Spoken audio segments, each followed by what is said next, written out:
imeinua ile mshipi ilikuwa imefunga finance bill. Wakenya lazima mkaze kamba, kwa sababu mambo itaendelea kuwa magumu.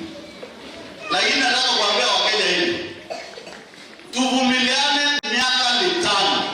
Hii serikali tutaweka nyumbani asubuhi.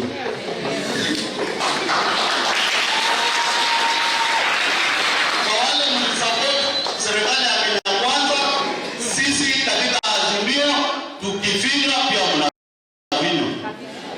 Hakuna mtu asaba. Kwa hiyo Wakenya tudumishe amani, tukue ndani na tuombe Mwenyezi Mungu asiwahi tupatia viongozi wengine Kenya hii kama hawako. Waheshimiwa Ruto na Gachagua, lazima msikize Wakenya, mpende msipende.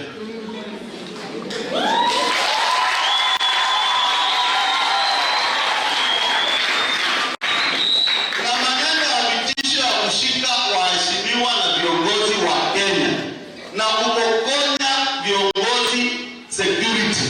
Mimi sitaki security yangu ni watu wa matungulu na Mwenyezi Mungu.